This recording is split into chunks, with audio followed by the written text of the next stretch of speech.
Friends, ఈ మధ్య మనం ఏపీలోనే తరచుగా వింటున్నాం కదా, ఎస్సీ వర్గీకరణ అని. ఎస్సీ వర్గీకరణ మీద ప్రభుత్వం ఆర్డినెన్స్ తీసుకొచ్చింది, దాన్ని ఇంప్లిమెంట్ చేస్తుందని ఎక్కువ వింటున్నాం. అసలు ఈ ఎస్సీ వర్గీకరణ అంటే ఏంటి? ఈ ఎస్సీ వర్గీకరణ కోసం మందకృష్ణ మాదిగ ఎందుకు అంత ఫైట్ చేశాడు నేషనల్ లెవెల్లో? ఎలాగా ఇప్పుడు ఎస్సీ వర్గీకరణ అనేది సాధించాడు? దీనివల్ల ఎవరికి లాభం, ఎవరికి నష్టం? అసలు దీనివల్ల ఏమైనా ఇతర కులాల వారికి ఏమైనా నష్టం జరుగుతుందా అని చాలామందికి డౌట్ ఉంటుంది. చాలామందికి తెలియదు కూడా. అంటే కాంపిటేటివ్లోని రిజర్వేషన్స్ మీద అవగాహన ఉన్న వాళ్ళకి తప్ప సాధారణ ప్రజలకు దీని గురించి అసలు అవగాహన ఉండదు అనమాట. అసలు ఇది ఎస్సీ వర్గీకరణ అంటే ఏంటో మీకు క్లుప్తంగా చెప్తాను, జస్ట్ తెలుసుకోవడానికి వినండి. అసలు ఎస్సీ వర్గీకరణ అంటే మనం క్యాస్ట్ల వైజ్ మనం రిజర్వేషన్స్ చూడాలి. ఫస్ట్ ఆఫ్ ఆల్ రిజర్వేషన్స్ మనం ఎందులో ఇస్తుంది గవర్నమెంట్ అనేది? ఎడ్యుకేషను అండ్ జాబ్స్లో అనమాట. జాబ్స్లోనే ఎడ్యుకేషన్లోనే రిజర్వేషన్స్ ఇస్తూ ఉంటుంది అనమాట.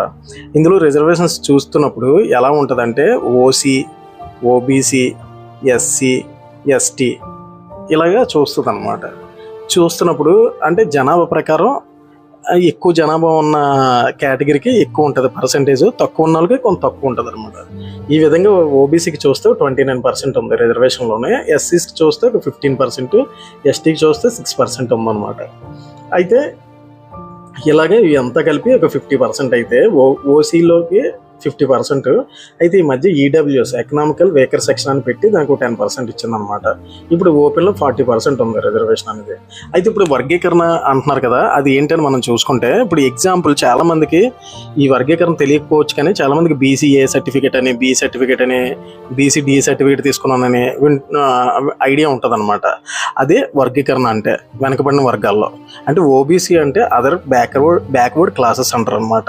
ఈ బ్యాక్వర్డ్ క్లాసెస్లోనే బీసీఏ ఉంటుంది, బీసీబీ, బీసీడీ, బీసీఈసి, అలాగే బీసీఈ ఇలా ఉంటుంది అనమాట. 5 కింద అంటే ఏబిసిడిఈ కింద బీసీస్ వర్గీకరణ చేసి. ఎందుకు ఇలా ప్రభుత్వం మరి ఎందుకు ఇలా వర్గీకరణ చేసిందని అంటే, ఇప్పుడు మన రాష్ట్రంలో చూసుకుంటే అనేక కులాలు ఉంటాయి, దానికి అనేక ఉపకులాలు కూడా ఉంటాయి అన్నమాట. ఈ కులాలు ఉండేటప్పుడు ఇప్పుడు ఏ అని కులం ఉంటారు, ఒక క్యాస్ట్లో ఏబిసి ఉంటారు అనమాట. ఇలా చూసుకున్నప్పుడు కొందరు విజ్ఞానపరంగా అంటే తెలుగు పరంగా కొందరు బాగా ఇంటెలిజెంట్గా ఉంటారు అనమాట. ఈ ఓబీసీలో చూసుకుంటే కొన్ని కులాల వాళ్ళు ఎక్కువ ఇంటెలిజెంట్గా ఉంటారు, కొన్ని కులాల వాళ్ళు ఏమొచ్చి కొద్దిగా తక్కువ ఉంటుంది క్యాపబిలిటీస్ అనేది. ఇప్పుడు చూసుకునేటప్పుడు ఇప్పుడు ఇందులోనే ఓబీసీలో చూసుకుంటే ఒక 29% ఇచ్చారు.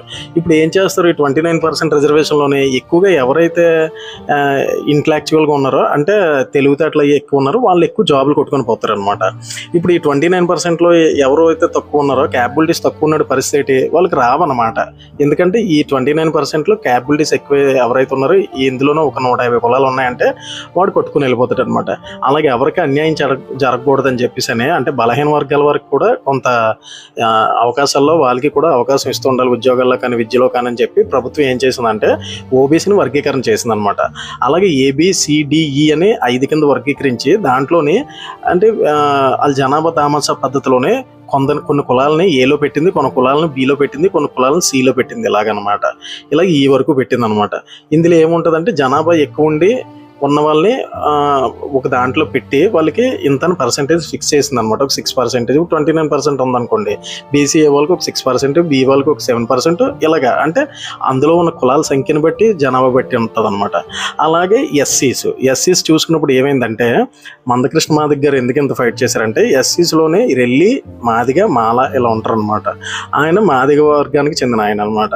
అలాగే ఇప్పుడు ఈ 15% ఏదైతే ఉందో ఇందులోని ఎక్కువ ఆయన ఇంటెన్షన్ ఏంటంటే ఒక వర్గం ఎక్కువ అవకాశాలు పొందుతుంది, మా వర్గానికి ఆ ఫలాలన్నీ అందట్లేదు, ఉన్న 15%లో ఎక్కువ వాళ్ళే అవకాశాలు పొందుతున్నారని చెప్పి ఆయన ఫస్ట్ నుంచి కూడా ఆ మాదిగల తరపున ఫైట్ చేయడం మొదలుపెట్టారు అనమాట. ఎప్పుడైతే ఫైట్ చేశారో అది నాళ్ళకి నెరవేరింది. అది ఆంధ్రప్రదేశ్ గవర్నమెంట్ ఇంప్లిమెంట్ చేస్తుంది అనమాట.